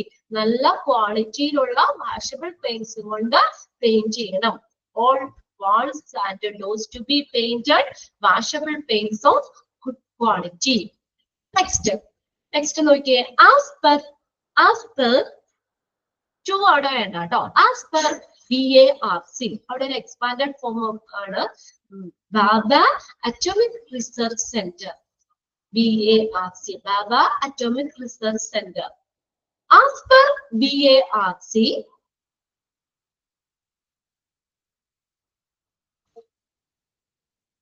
എന്താണ് ചോദിച്ചേക്കുന്നേ? എപ്പോഴും എനിക്ക് മനസ്സിലായില്ല. അത് എപ്പോഴും റേഡിയേഷൻസ് ഒക്കെ നടക്കുന്ന സ്ഥലമല്ലേ. അപ്പൊ അതുകൊണ്ട് ആ ഭിത്തിയൊക്കെ നല്ല ക്വാളിറ്റി ഉള്ള പെയിന്റ് ചെയ്യണമെന്ന്. നമ്മൾ മോശം ഇതൊക്കെ വരുമ്പോ റേഡിയേഷൻസ് ഒക്കെ എന്തെങ്കിലും ഭിത്തിയിലേക്കൊക്കെ വന്നു കഴിഞ്ഞാൽ അതൊക്കെ ആ പെയിന്റ് ഒക്കെ പൊട്ടിപ്പൊളിഞ്ഞൊക്കെ പോകാം. എപ്പോഴും റേഡിയേഷൻസ് ഒക്കെ നടക്കുന്നതല്ലേ. അപ്പൊ അങ്ങനെ ഭിത്തിയൊക്കെ നല്ല നീറ്റ് ആയിട്ടിരിക്കാനൊക്കെ, ചീത്തയാവാതിരിക്കാൻ വേണ്ടി നല്ല ക്വാളിറ്റിയിലുള്ള പെയിന്റ് ചെയ്യണമെന്ന്. ഓക്കെ, ക്ലിയർ ആയില്ലേ? മോശപ്പെട്ട് പെയിന്റ് അടിച്ചു കഴിഞ്ഞാല് എപ്പോഴും റേഡിയേഷൻസ് ഒക്കെ ചെയ്യുമ്പോഴും അത് ആ ഭിത്തിയൊക്കെ പെയിന്റ് ഒക്കെ ഡാമേജ് ആയൊക്കെ പോകാൻ ചാൻസ് ഉണ്ട്. അതുകൊണ്ട് തന്നെ നല്ല ക്വാളിറ്റിയിലുള്ള വാഷബിൾ പെയിന്റ്സ് കൊണ്ട് നമ്മൾ അത് വാളും ഡോർസും ഒക്കെ പെയിന്റ് ചെയ്യണം. ഓക്കെ, ഇനി നെക്സ്റ്റ് പോയിന്റ് എന്താ പറഞ്ഞേക്കട്ടെ? As per BARC. അപ്പൊ അവിടെ എക്സ്പാൻഡഡ് ഫോം ഒന്ന് നോട്ട് ചെയ്തിടാം കേട്ടോ. Bhabha atomic research centre. അതെവിടെയുള്ളതാ? മുംബൈയിലുള്ള റിസർച്ച് സെന്റർ ആണ് Bhabha atomic research centre, Mumbai. The walls of radiology room. നോക്കിയേ, റേഡിയോളജി റൂമിന്റെ വാൾസ് എങ്ങനെയാ നോക്കിയേ? Should be 9 inches thick concrete wall. കണ്ടോ, 9 ഇഞ്ച് തിക്കിലുള്ള കോൺക്രീറ്റ് വാളാണ്. ഓർ 14 അല്ലെങ്കിൽ ഓർ 14 inches thick. അവിടെ BRI എന്നുള്ളത് അത് വെട്ടിക്കളഞ്ഞു കേട്ടോ. അതില്ല. 14 inches thick masonry walls. Okay. 14 inch കട്ടിയിലുള്ള മേസണറി വാൾസ് എന്ന് പറഞ്ഞ എന്താ? കല്ലും കൊണ്ട് പണിയിടില്ലേ? കുത്തുപണി അല്ലെങ്കിൽ കല്ലിലൊക്കെ അങ്ങനെയുള്ള വാളായിരിക്കണം. വാളാണ്. Mumbai, the walls of the radiology room should 9 inches thick concrete wall. 9 inch തിക്കിലുള്ള കോൺക്രീറ്റ് വാളോ അല്ലെങ്കിൽ 14 inches തിക്കിലുള്ള മേസണറി വാൾസോ ആണെന്നുള്ളത്. നെക്സ്റ്റ് നോക്കിയേ, കീപ് മിനിമം ഫർണിച്ചർ. ഫർണിച്ചർ ഇനി നമ്മുടെയൊക്കെ വീട്ടിലുള്ള പോലെ ഫുള്ള് ഫർണിച്ചർ ഒന്നും ഇടാൻ പാടില്ല. എന്താ? കുറച്ച് മിനിമം ആവശ്യത്തിനുള്ള ഫർണിച്ചർ മാത്രം മതി റേഡിയോളജി റൂമിൽ. Keep minimum furniture. ഫർണിച്ചർ ഒക്കെ കുറയ്ക്കണം. മിനിമം ഫർണിച്ചർ കീപ്പ് ചെയ്യണം. നെക്സ്റ്റ് നോക്കിയേ, provide ventilation fume hoods. Ventilation fume hoods എന്ന് പറഞ്ഞാൽ വായു സഞ്ചാര മാർഗം അവിടെ പ്രൊവൈഡ് ചെയ്യണമെന്ന്. നമ്മൾ ആദ്യം പറഞ്ഞല്ലോ വിൻഡോസ് ഒഴിവാക്കണം എന്ന് പറഞ്ഞില്ലേ? അപ്പൊ വെന്റിലേഷൻ വേണ്ടേ? നമ്മൾ വായു കിടക്കണ്ടേ? അതിനു വേണ്ടിയിട്ട് വെന്റിലേഷൻ ഫ്യൂം ഹുഡ്സ്, വായു സഞ്ചാര മാർഗങ്ങൾ അവിടെ പ്രൊവൈഡ് ചെയ്യണം. Okay, provide ventilation fume hoods, വായു സഞ്ചാര മാർഗങ്ങൾ പ്രൊവൈഡ് ചെയ്യണം. Provide ventilation fume hoods. Next നോക്കിയേ, install an x-ray machine in the corner. അവിടെ അതൊന്ന് അണ്ടർലൈൻ ചെയ്തിട്ടുണ്ട് കേട്ടോ, പ്രീവിയസ് ക്വസ്റ്റ്യൻ പേപ്പറിൽ ചോദിച്ചിട്ടുണ്ട്. Install an x-ray machine in the corner. എവിടെ വെക്കണം എന്ന് പറഞ്ഞേക്കണം? എക്സ്റേ മെഷീൻസ് ഒക്കെ ഒരു കോർണറിൽ വെക്കണം. Corner. So that there is enough moving space. അവിടെ ആ റൂമിൽ ആവശ്യത്തിന് മൂവ് ചെയ്യാനുള്ള സ്ഥലം കിട്ടാൻ വേണ്ടിയിട്ട് ഈ മെഷീൻസുകളൊക്കെ എവിടെ ഒരു കോർണറിൽ വെക്കണം. ഇതൊക്കെ നല്ല വെയിറ്റ് ഉള്ള മെഷീനാണ്. എപ്പോഴും നമുക്ക് അങ്ങോട്ടും ഇങ്ങോട്ടും ഒന്നും നീക്കിക്കൊണ്ടൊന്നും പോകാൻ പറ്റില്ല. അപ്പൊ അതുകൊണ്ട് ഒരു കോർണറിൽ ആക്കി വെച്ച് കഴിഞ്ഞാൽ നമുക്ക് ബാക്കിയുള്ള സ്ഥലം ഫ്രീ ആണല്ലോ. അപ്പൊ അതിൽ കൂടെ ആവശ്യത്തിന് മൂവ് ചെയ്യാൻ വേണ്ടിയിട്ട്, സ്പേസ് കിട്ടാൻ വേണ്ടിയിട്ട് എന്താണ് എക്സ്റേ മെഷീൻ എവിടെ വെക്കണം? കോർണറിൽ വെക്കണം. അത് അണ്ടർലൈൻ ചെയ്തിട്ടുണ്ട് കേട്ടോ. Install an x-ray machine in the corner. ഒരു പ്രാവശ്യത്തെ കഴിഞ്ഞ ബാച്ചിലെ അല്ല, അതിന്റെ തൊട്ട് മുന്നത്തെ ബാച്ചില് ക്വസ്റ്റ്യൻ പേപ്പർ ചോദിച്ചിട്ടുണ്ട്. Install an x-ray machine in the dash എന്ന് ചോദിച്ചിട്ടുണ്ട്. അപ്പൊ അതിനകത്ത് കോർണർ ഉണ്ടായിരുന്നു, സെന്റർ ഉണ്ടായിരുന്നു, പിന്നെ അതിനകത്ത് മുഖത്ത് A and B രണ്ടിടത്തും വെക്കാന്നുള്ളതിനകത്ത് കൊടുത്തിട്ടുണ്ടായിരുന്നു. അടുത്ത നൺ ഓഫ് ടേബോ, അങ്ങനെ 4 ഓപ്ഷൻ ആയിരുന്നു അവിടെ കൊടുക്കുന്നത്. അപ്പൊ ശ്രദ്ധിച്ച് നോക്കാം. എന്നുവെച്ചാൽ ഇതൊക്കെ നല്ല വെയിറ്റ് ഉള്ള മെഷീനാണ്. എപ്പോഴും അങ്ങോട്ടും ഇങ്ങോട്ടും നീക്കിക്കൊണ്ട് നടക്കാൻ പറ്റില്ല. അപ്പൊ അതുകൊണ്ട് ഒരു ഫിക്സ്ഡ് ആയിട്ട് ഒരു കോർണറിൽ തന്നെ ഈ മെഷീൻ, എക്സ്റേ മെഷീൻസ് ഒക്കെ നമ്മൾ സ്ഥാപിക്കണം. അതായത് ഇപ്പൊ ബാക്കിയുള്ള സ്പേസ് കിട്ടുമല്ലോ, മൂവിംഗ് സ്പേസ് കിട്ടാൻ വേണ്ടിയിട്ട്. നെക്സ്റ്റ് നോക്കിയേ, last point, the flooring. The flooring should be able to support a load of heavy machine, particularly if the lab is built on the top floor. Flooring എങ്ങനെയായിരിക്കും? തറ എങ്ങനെ ആയിരിക്കണം? Should be able to support a load of heavy machine. ഇതൊക്കെ വലിയ മെഷീനാണ്. X-ray machine, scanning ചെയ്യാനൊക്കെ ഉള്ളത് വലിയ മെഷീനാണ്, നല്ല വെയിറ്റ് ഉള്ള മെഷീനാണ്. അപ്പൊ അത്രയും വെയിറ്റിനെ സപ്പോർട്ട് ചെയ്യുന്ന രീതിയിൽ നല്ല ഫ്ലോറിങ് നല്ലതായിരിക്കണം. നല്ല ഫ്ലോറിംഗ് ആയിരിക്കണം, നല്ല ബലത്തിലായിരിക്കണം ഫ്ലോറിംഗ്. പിന്നെ particularly if the lab is build on the top floor. പ്രത്യേകിച്ച് നമ്മുടെ ലാബ് എങ്ങാനും മോഡിലാണെങ്കിൽ, നമ്മുടെ ടോപ്പ് ഫ്ലോറിലൊക്കെ ആണെങ്കിൽ ആ ഫ്ലോറിംഗ് നല്ല ബേസ് വേണമെന്ന്. അത് നല്ല ഇതായിരിക്കണം. ചെറിയ രീതിയിലൊന്നും നമ്മുടെ ഫ്ലോറിൽ പറ്റില്ല. ഇത്രയും ഹെവി മെഷീനാണ്, നല്ല വെയിറ്റ് വേണം. വെയിറ്റിനെ സപ്പോർട്ട് ചെയ്യുന്ന രീതിയിൽ നല്ല ഫ്ലോറിംഗ് ആയിരിക്കണം. The flooring should be able to support a load of heavy machines, particularly if the lab is built on top floor. Okay, അത്രയും പോയിന്റ്സ് ആണ് ഡയഗ്നോസ്റ്റിക് ഏരിയയിൽ വരുന്നത്. പെട്ടെന്നൊന്ന് വായിച്ചു നോക്കി. ഏതെങ്കിലും പോയിന്റ്സ് നിങ്ങൾക്ക് ഡൗട്ട് ഉണ്ടോ എന്നുള്ളത് വേഗം ഒന്ന് വായിച്ചു നോക്കട്ടോ. എന്നിട്ട് BARC എന്നുള്ളതിന്റെ അവിടെ എക്സ്പാൻഡഡ് ഫോം ഒന്ന് നോട്ട് ചെയ്തിടുക. പിന്നെ AERB അതിന്റെ എക്സ്പാൻഡഡ് ഫോം നോട്ട് ചെയ്തിടണം കേട്ടോ.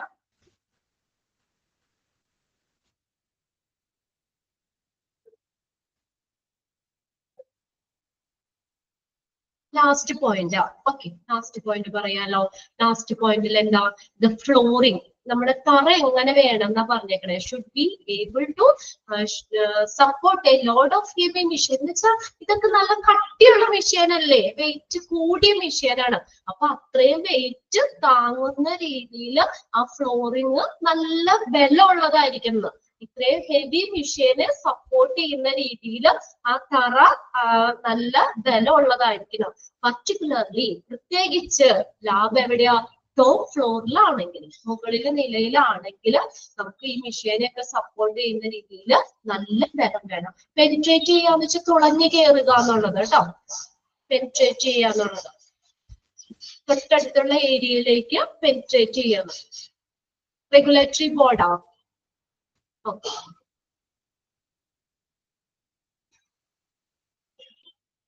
എന്താ പറഞ്ഞേക്കുന്നേ നോക്കി.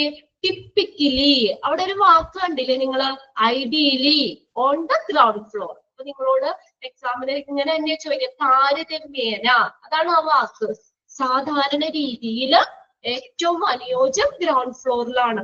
ഇനിയിപ്പോ എന്താ, ചിലപ്പോ ഇനി ടോപ്പ് ഫ്ലോറിലൊക്കെ ആകാം, പക്ഷെ ideally on the ground floor കണ്ടോ, താരതമ്യേന ഗ്രൗണ്ട് ഫ്ലോറിലായിരിക്കണം.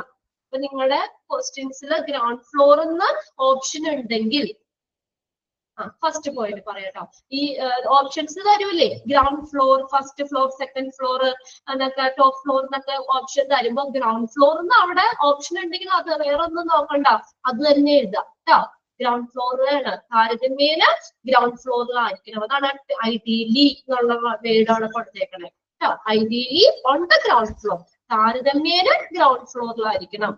ഓക്കെ, നിർബന്ധം അങ്ങനെ നമുക്ക് പറയാൻ പറ്റൂല. ഇപ്പൊ വേണമെങ്കിൽ ടോപ്പ് ഫ്ലോറിലും ലാഭമുള്ളതുണ്ട്, പക്ഷെ എങ്കിൽ ഏറ്റവും സ്യൂട്ട്, ഏറ്റവും അഭികാമ്യം ഗ്രൗണ്ട് ഫ്ലോർ തന്നെയാണ്. അപ്പൊ ഗ്രൗണ്ട് ഫ്ലോറിന് തന്നെയാണ് അവിടെ പ്രിഫറൻസ് വരുന്നത്, ideally on the ground floor.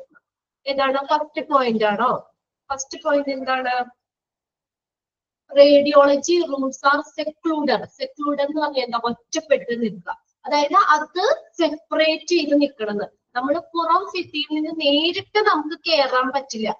ആളുകൾ നേരിട്ട് ആ റൂമിലേക്ക് ഒരു കോണ്ടാക്ട് വരാത്ത രീതിയിൽ ഈ റേഡിയോളജി റൂം ഒരു ഒറ്റപ്പെട്ട് നിൽക്കണം. അതായത് പുറം ഭിത്തി, ഇപ്പൊ റേഡിയോളജി റൂമിന് നമ്മൾ റേഡിയോളജി റൂമിന് അവിടെ ആ ഇത് ഉണ്ടെങ്കിൽ അതിന് കുറച്ച് നീങ്ങിയായിരിക്കണം ഈ ഇതൊക്കെ ചെയ്യുന്ന ആ സ്ഥലം. അതാ ഉദ്ദേശിക്കുന്നത് അവിടെ. ആളുകൾക്ക് അതിന്റെ പുറം ഭിത്തിയിൽ നിന്ന് 1 മീറ്റർ വരെ നമുക്ക് വരാൻ പറ്റുള്ളൂ. ഏതാണ് ഡയഗ്നോസ്റ്റിക് ഏരിയ? എല്ലാ പോയിന്റ്സും നമ്മൾ പറഞ്ഞല്ലേ. AERB, അതിനകത്ത് നിങ്ങളെ എക്സ്പാൻഡഡ് ഫോം മാത്രം നോക്കി വെച്ചാൽ മതി. അതിൽ നിന്ന് ആ ഒരു പാരഗ്രാഫിൽ നിന്ന് എക്സ്പാൻഡഡ് ഫോമേ വരുള്ളൂ. AERB എന്നുള്ളത് ചോദിക്കുള്ളൂ, അല്ലാതെ വേറെ കൺവേർട്സ് ഒന്നും ചോദിക്കാനില്ല. അതിനകത്ത് ഇത്രേ പറയുന്നുള്ളൂ. റെഗുലേറ്ററി ബോർഡ് AERB എന്താ പറഞ്ഞേക്കുന്നതെന്ന് വെച്ചാൽ, ന്യൂക്ലിയർ റേഡിയേഷൻ സൗകര്യങ്ങൾക്കുള്ള, ഫെസിലിറ്റിക്കുള്ള ഒരു റിന്യൂ ചെയ്യാനായിട്ടുള്ള, അല്ലെങ്കിൽ വിഡ്രോവല്, റീവൊക്കേഷൻ കോൺസ്റ്റൻസ് എന്ന് വെച്ചാൽ അസാധുവാക്കൽ സമ്മതം എന്നിവ നൽകുന്നതിനുള്ള ഒരു റീവൊക്കേഷൻ എന്ന് വെച്ചാൽ അസാധുവാക്കുക എന്നുള്ളത്. അസാധുവാക്കുക, ക്യാൻസൽ ചെയ്യാന്ന് കേട്ടിട്ടില്ലേ? ക്യാൻസൽ ചെയ്യുക, അസാധുവാക്കുക സമ്മതം എന്നിവ നൽകുന്നതിനുള്ള റെഗുലേറ്ററി ബോർഡ് എന്ന നിലയിൽ നമ്മളെ സെൻട്രൽ ഗവൺമെന്റിന്റെ AERB ഒരു പ്രാഗൽഭ്യമുള്ള ഒരു അതോറിറ്റി ആണെന്നാ പറഞ്ഞേക്കണേ. ഓക്കെ, അതിനകത്ത് നിങ്ങൾ എക്സ്പാൻഡഡ് ഫോം പഠിച്ചാൽ മതി. അതാണ് എക്സാമിന് ചോദിക്കുള്ളൂ. ചോദിക്കുകയാണെങ്കിൽ തന്നെ അതിൽ നിന്ന് എക്സ്പാൻഡഡ് ഫോമേ ചോദിക്കാൻ ചാൻസ് ഉള്ളൂ. വേറെ അങ്ങനെ വൺ വേർഡ് ആയിട്ട് ചോദിക്കാനുള്ള ഇതൊന്നുമില്ല. ഓക്കെ, പിന്നെ ഡയഗ്നോസ്റ്റിക് ഏരിയ എല്ലാ പോയിന്റ്സും നമ്മൾ പറഞ്ഞു. ഇനി വേറെ ഡൗട്ട് ഒന്നും ഇല്ലല്ലോ? ക്ലിയർ അല്ലേ? പിന്നെ BARC എന്നുള്ളതിന്റെ എക്സ്പാൻഡഡ് ഫോം നോക്കി വെക്കണം കേട്ടോ. അത് ചോദിക്കാം. Bhabha atomic research centre. ഇനി അടുത്തത് റേഡിയേഷൻ പ്രൊട്ടക്ഷൻ ആണ്. റേഡിയേഷൻ പ്രൊട്ടക്ഷൻ ഫസ്റ്റ് ലൈൻ തന്നെ അണ്ടർലൈൻ ചെയ്തിടുക. Radiation protection also known as radiological protection എന്നറിയപ്പെടുന്നത്. റേഡിയോളജിക്കൽ പ്രൊട്ടക്ഷൻ എന്നറിയപ്പെടുന്നു. Radiation protection, also known as radiological protection. Underline ചെയ്തിട്ടേ. Is defined as ഈ radiation protection എന്ന് പറഞ്ഞാൽ എന്താ ഡിഫൈൻ ചെയ്തേക്കണേ? By the International Atomic Energy Agency. അവിടെ ഒരു എക്സ്പാൻഡഡ് ഫോം ഉണ്ട്, IAEA എന്നുള്ളത്. International Atomic Energy Agency is defined by the International Atomic Energy Agency as the protection of people from injurious effect of exposure to ionizing radiation and the means of attaching this. ഇവിടെ അതായത് ഈ റേഡിയേഷനുമായിട്ട് സമ്പർക്കം പുലർത്തുമ്പോൾ അതിന്റെ ഒരു എഫക്റ്റുകൾ ഉണ്ടല്ലോ, അതിൽ നിന്നും ആളുകളുടെ സംരക്ഷണമാണ് ഈ റേഡിയേഷൻ പ്രൊട്ടക്ഷൻ എന്നതുകൊണ്ട് ഉദ്ദേശിക്കുന്നത്. അപ്പൊ ഈ അയനൈസിങ് റേഡിയേഷനുമായിട്ട് നമ്മൾ സമ്പർക്കം പുലർത്തുന്നതിന്റെ ആ എഫക്ട്സുകൾ, സൈഡ് എഫക്ട്സ് ഉണ്ടല്ലോ, അതിന്റെ ഫലങ്ങളിൽ നിന്നുള്ള എന്തെങ്കിലും ഇഞ്ചുറീസ്, പരിക്കുകളോ അതിൽ നിന്നൊക്കെ ആളുകളുടെ സംരക്ഷണവും അത് നേടുന്നതിനുള്ള മാർഗങ്ങളും ആണ് ഈ റേഡിയേഷൻ പ്രൊട്ടക്ഷൻ എന്നതുകൊണ്ട് ഉദ്ദേശിക്കുന്നത്. അവിടെ നിങ്ങൾ ആ എക്സ്പാൻഡഡ് ഫോം നോക്കി വെക്കാം. ഇത് താഴെ 3 പോയിന്റ്സ് പറയുന്നുണ്ട്. അപ്പൊ നിങ്ങൾക്ക് ഒന്നുകൂടി മനസ്സിലാവും. എന്തായാലും ആ റേഡിയേഷൻ പ്രൊട്ടക്ഷൻ എന്നുള്ളത് മനസ്സിലായല്ലോ. റേഡിയേഷനിൽ നിന്ന് ആളുകളുടെ അതിന്റെ റേഡിയേഷൻസിന്റെ ഇപ്പൊ നമ്മുടെ റേഡിയോളജിയിൽ നിൽക്കുന്ന അവിടുത്തെ സ്റ്റാഫുകൾ തന്നെ എന്നും അവര് റേഡിയേഷനുമായിട്ട് സമ്പർക്കം പുലർത്തുന്നവരാണ്. സ്റ്റാഫുകൾ, അല്ലെങ്കിൽ തുടർച്ചയായി ചെയ്യുന്ന പേഷ്യന്റ് ഇവരെല്ലാവരുടെ ഇത് വരുന്നുണ്ട്. അപ്പൊ എന്താ പറഞ്ഞേക്കുന്നത്, ആ റേഡിയേഷന്റെ സൈഡ് എഫക്ട്സ് ഉണ്ടല്ലോ, അതിന്റെ ആ ഫലം എന്തെങ്കിലും ഇഞ്ചുറിയോ കാര്യങ്ങളോ ഒക്കെ ഉണ്ടെങ്കിൽ അപ്പൊ അതിന്റെ ആ ഫലങ്ങളിൽ നിന്നും നമ്മള് ആളുകളെ സംരക്ഷിക്കുന്നതിനുള്ള മാർഗങ്ങളും അത് അച്ചീവ് ചെയ്യുന്ന അത് നേടുന്നതിനുള്ള മാർഗങ്ങളും ഒക്കെയാണ് ഈ റേഡിയേഷൻ പ്രൊട്ടക്ഷൻ എന്നതുകൊണ്ട് ഉദ്ദേശിക്കുന്നത്. ഇവിടെ നമ്മൾ 3 തരത്തിൽ പറയുന്നുണ്ട്. ഒക്യുപേഷണൽ റേഡിയേഷൻ പ്രൊട്ടക്ഷൻ, രണ്ടാമത്തെ medical radiation protection, then third one public radiation protection. Medical, occupational radiation protection, medical radiation protection, then public radiation protection. Okay. Occupational radiation protection, medical radiation protection, then public radiation protection. 3 തരത്തിലാണ് നമ്മൾ radiation protection പറയുന്നത്.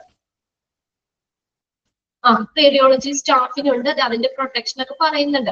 അവര് അതിനുള്ള protective എക്യുപ്മെന്റ്സുകളൊക്കെ അവർ ധരിക്കുന്നുണ്ട്. അതൊക്കെ ഇവിടെ താഴെ പറയുന്നുണ്ട് കേട്ടോ. ഓക്കെ, ഒക്യുപേഷണൽ റേഡിയേഷൻ പ്രൊട്ടക്ഷൻ എന്ന് പറഞ്ഞു കഴിഞ്ഞാല് which is the protection of workers in circumstances where their exposure is directly connected with their work. അപ്പൊ നമ്മൾ പറഞ്ഞില്ലേ, ഒക്യുപേഷണൽ ഒരു തൊഴിലുമായി ബന്ധപ്പെട്ട് വരുന്നത്, തൊഴിൽപരമായിട്ട് ബന്ധപ്പെട്ട് വരുന്ന റേഡിയേഷൻ പ്രൊട്ടക്ഷൻ. അതായത് ഇപ്പൊ റേഡിയോളജിയിൽ വർക്ക് ചെയ്യുന്ന സ്റ്റാഫുകളില്ലേ, അവരെല്ലാ ദിവസവും എന്താ ആ റേഡിയേഷൻ, ഇതിപ്പോ നമ്മള് ആയിട്ടൊരു കോണ്ടാക്ട് വരുന്ന വ്യക്തികളാണ് അവര് അല്ലെ. അപ്പൊ അവർക്ക് ആ റേഡിയേഷനിൽ നിന്നുള്ള എന്തെങ്കിലും എഫക്ട്സുകളൊക്കെ വരാതിരിക്കാൻ വേണ്ടിയിട്ട് അവരുടെ പ്രൊട്ടക്ഷൻ, ഇതാണ് ഒക്യുപേഷണൽ റേഡിയേഷൻ പ്രൊട്ടക്ഷൻ എന്നതുകൊണ്ട് ഉദ്ദേശിക്കുന്നത്. It is the protection of workers in circumstances. ആ ഒരു സാഹചര്യത്തിൽ വർക്ക് ചെയ്യുന്ന വർക്കേഴ്സിന്റെ അല്ലെങ്കിൽ ആ സ്റ്റാഫിന്റെ പ്രൊട്ടക്ഷൻ ആണ് ഒക്യുപേഷണൽ റേഡിയേഷൻ പ്രൊട്ടക്ഷൻ എന്നതുകൊണ്ട് ഉദ്ദേശിക്കുന്നത്. Where their exposure is directly connected with their work. അവരുടെ ജോലിയുടെ ഭാഗമായിട്ട് നേരിട്ട് റേഡിയേഷനൊക്കെ ആയിട്ട് നേരിട്ട് കോണ്ടാക്ട് ചെയ്യുന്ന വ്യക്തികളാണ്. അവർക്ക് ഇപ്പൊ അവരുടെ ജോലിയല്ലേ ചെയ്യാതിരിക്കാൻ പറ്റുമല്ലോ. അവരുടെ ജോലിയുടെ ഭാഗമായിട്ട് അവര് ആ റേഡിയേഷൻസുമായിട്ടൊക്കെ നമ്മൾ ഡയറക്ട്ലി കണക്റ്റഡ് ആണ് അവര്. അപ്പൊ അവർക്ക് എങ്ങനെയാന്നുള്ളത് താഴെ പറയുന്നുണ്ട് കേട്ടോ. അവർക്ക് പ്രൊട്ടക്ഷൻ കൊടുക്കണം എങ്ങനെയാന്നുള്ളത് താഴെ സെക്ഷനിൽ വരുന്നുണ്ട്. അപ്പൊ അവർ എല്ലാ ദിവസവും അവർക്കൊരു ജോലിയില്ലേ, അവർക്ക് ചെയ്യാതിരിക്കാൻ പറ്റില്ല. പക്ഷെ അവർക്കും പ്രൊട്ടക്ഷൻ കൊടുക്കണ്ടേ നമ്മള്. അപ്പൊ അവർക്കൊരു ജോലിയുടെ ഭാഗമായിട്ട് അവര് ആ റേഡിയേഷനുമായിട്ട് സമ്പർക്കം പുലർത്തുമ്പോൾ അവർക്ക് എന്താ ഒരു എഫക്ട്സ് ഒന്നും വരാതിരിക്കാൻ വേണ്ടി അവരുടെ പ്രൊട്ടക്ഷൻ. ഇവിടെ എക്സാമിന് നിങ്ങൾക്ക് ക്വസ്റ്റ്യൻ ഇങ്ങനെ ഈ ഒരു സെക്ഷൻ ചോദിക്കാം. ഏതാണ്? The protection of workers in radiology. ഉള്ള പ്രൊട്ടക്ഷൻ ഓഫ് വർക്കേഴ്സ് എന്നിട്ട് ചോദിക്കും ഏതാണ് ഈ കോൾഡ് ഡാഷ് എന്നിട്ട് occupational radiation protection, medical radiation protection, public radiation protection എന്ന് ചോദിക്കാം. അല്ലെങ്കിൽ ചോദിക്കാം occupational radiation protection means the protection of dash. ആർക്കുടെ പ്രൊട്ടക്ഷൻ അവിടെ ഉദ്ദേശിക്കുന്നത്? വർക്കേഴ്സ്. അണ്ടർലൈൻ ചെയ്തിട്ട് രണ്ട് രീതിയിലും തിരിച്ചു മറിച്ചും ചോദിക്കാം കേട്ടോ അവിടെ ക്വസ്റ്റ്യൻ. ഒന്നാമത്തെ occupational radiation protection means the protection of dash. ആർക്കുടെ പ്രൊട്ടക്ഷൻ അവിടെ പറയുന്നത്? ഒക്യുപേഷണൽ തൊഴിൽപരമായിട്ടുള്ള സംരക്ഷണം. ആർക്കടെയാ? വർക്കേഴ്സിന്റെ സംരക്ഷണം അല്ലെങ്കിൽ അവിടുത്തെ സ്റ്റാഫിന്റെ സംരക്ഷണം. ഇനി രണ്ടാമത്തെ നോക്കിയേ, medical radiation protection. Medical radiation protection എന്ന് പറഞ്ഞാൽ എന്താ? Which is the protection of patient.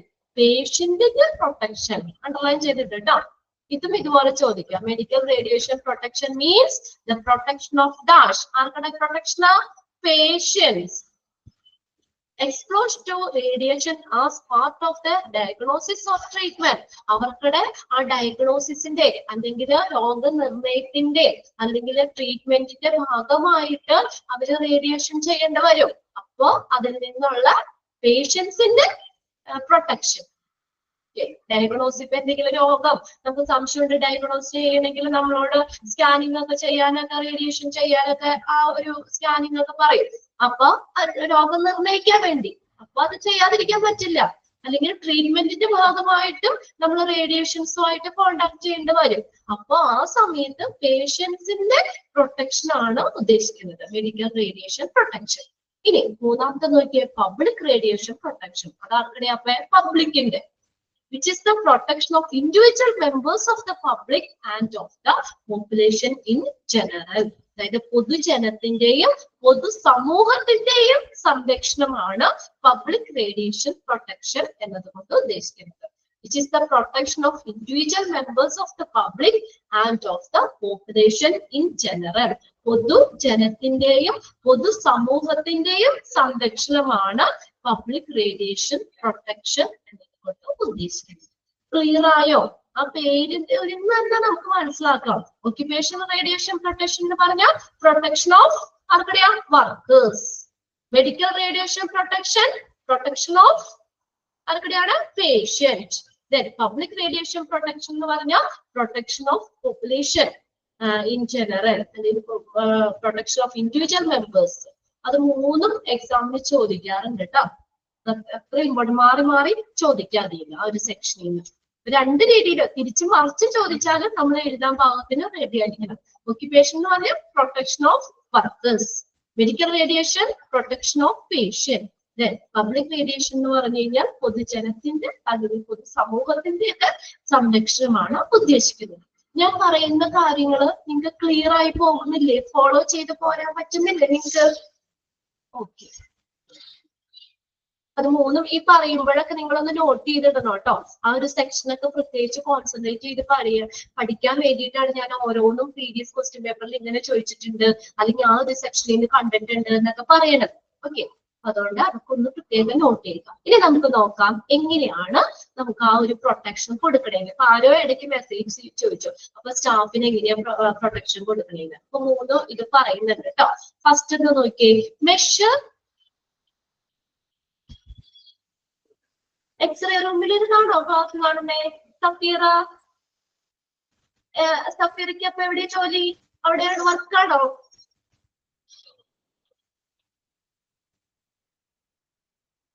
ആ ഡിപ്പാർട്ട്മെന്റിലാണോ? റേഡിയോളജിയിലാണോ വർക്ക് ചെയ്യുന്നത്? Yes, okay. അപ്പൊ അതേ നമ്മുടെ കൂട്ടത്തിൽ തന്നെ അവിടെ ആളുണ്ടല്ലോ, എക്സ്റേയിലാണ് വർക്ക് ചെയ്യുന്നേ. ഓക്കെ, നമുക്ക് നോക്കാം. അപ്പൊ നമ്മുടെ കൂട്ടത്തിൽ തന്നെ നമ്മുടെ ഒരു സ്റ്റുഡൻസ് എക്സ്റേയില് വർക്ക് ചെയ്യുന്നവരുണ്ട്. അപ്പൊ ഡയറക്റ്റ് ഈ ഡിപ്പാർട്ട്മെന്റ് ഒക്കെ ഫുൾ അറിയാവുന്ന ആളുകളുണ്ട് ഇതിനകത്ത്. Okay, measure to be taken for protection. നമ്മൾ പറഞ്ഞ കാര്യങ്ങളൊക്കെ ശരിയാണോ സഫീറ? ഇങ്ങനെയൊക്കെ അവിടെ അങ്ങനെയൊക്കെ തന്നെയല്ലേ? യെസ് കണ്ടോ. അപ്പൊ നിങ്ങളും എന്താ പറയാ, ഇനിയിപ്പോ നമ്മളൊക്കെ നിങ്ങൾ ഇപ്പൊ സഫീറൊക്കെ ഓൾറെഡി അവിടെ ജോലി ആയതുകൊണ്ട് നമുക്കറിയാം. അല്ലെങ്കിൽ നിങ്ങളാണെങ്കിൽ ഇപ്പൊ വല്ല എക്സ്റേ എടുക്കോ അല്ലെങ്കിൽ സ്കാനിങ്ങിനൊക്കെ പോകുമ്പോ ഇതൊക്കെ ഒന്ന് ശ്രദ്ധിക്കണം കേട്ടോ. ഇങ്ങനെയൊക്കെ നമ്മൾ പറഞ്ഞ രീതിയിലൊക്കെയാണോ കാര്യങ്ങൾ കിടക്കുന്നത്, അവിടുത്തെ ഫെസിലിറ്റി ഒക്കെ അങ്ങനെ ഉണ്ടോ എന്നുള്ളതൊക്കെ ജസ്റ്റ് നിങ്ങൾ ഇനി ഹോസ്പിറ്റലിലൊക്കെ പോകേണ്ട അവസ്ഥ വരികയാണെങ്കിൽ, അതിപ്പോ ആരെയും കൊണ്ടാണെങ്കിലും നമുക്ക് പോകേണ്ട അവസ്ഥ വരില്ലേ എങ്കിൽ ആരെയും കൊണ്ടെങ്കിലും പോകുമ്പോൾ നമ്മൾ ഈ ഓരോ ഡിപ്പാർട്ട്മെന്റ് വൈസും നമ്മൾ പഠിക്കുന്നുണ്ട് ഡീറ്റെയിൽ ആയിട്ട് തന്നെ. അപ്പൊ ആ ഡിപ്പാർട്ട്മെന്റ് ഒക്കെ കാണുമ്പോൾ നമ്മൾ പഠിച്ച കാര്യങ്ങളൊക്കെ അവിടെ ഉണ്ടോ അതുപോലെയൊക്കെ ഉണ്ടോ എന്നൊക്കെ ഉള്ളത് നോക്കുക. ഇനി നോക്കി ഫസ്റ്റത്തെ measures to be taken for protection. നമ്മൾ ഇനി ഈ പ്രൊട്ടക്ഷന് വേണ്ടി സ്വീകരിക്കേണ്ട നടപടികൾ എന്തൊക്കെയാണ്? Measures to be taken for protection, പ്രൊട്ടക്ഷന് വേണ്ടിയിട്ട് സ്വീകരിക്കേണ്ട നടപടികൾ എന്തെല്ലാം. അതിനകത്ത് ഫസ്റ്റ് തന്നേക്കണേ ഫോർ പേഷ്യന്റ്. പബ്ലിക് എന്നുള്ളത് വെട്ടിക്കളഞ്ഞേരെ കേട്ടോ, അവിടെ പേഷ്യന്റ് എന്നാണ് ഇവിടെ വന്നേക്കുന്ന ഒരു മിസ്റ്റേക്ക് ആണ്. ഫോർ പേഷ്യന്റ് എല്ലാവരും അപ്പൊ നിങ്ങളുടെ ടെക്സ്റ്റിൽ ഒന്ന് കറക്റ്റ് ചെയ്തിടുക കേട്ടോ. ഇനി ടെക്സ്റ്റ് ഇതുവരെയും കിട്ടാത്തവരുണ്ടെങ്കിൽ നിങ്ങളൊന്ന് നോട്ടിലൊന്ന് എഴുതി വെച്ചേക്കാം. ഒന്നാമത്തെ നമ്പർ 1 ഇട്ടിട്ട് ഫോർ പേഷ്യന്റ് എന്നാണ് കേട്ടോ അവിടെ. ടെക്സ്റ്റ് ഇനിയും കിട്ടാത്തവരുണ്ടോ? ടെക്സ്റ്റ് ഇനിയും കിട്ടാത്തവരുണ്ടോ ആർക്കെങ്കിലും ടെക്സ്റ്റ്? യെസ്,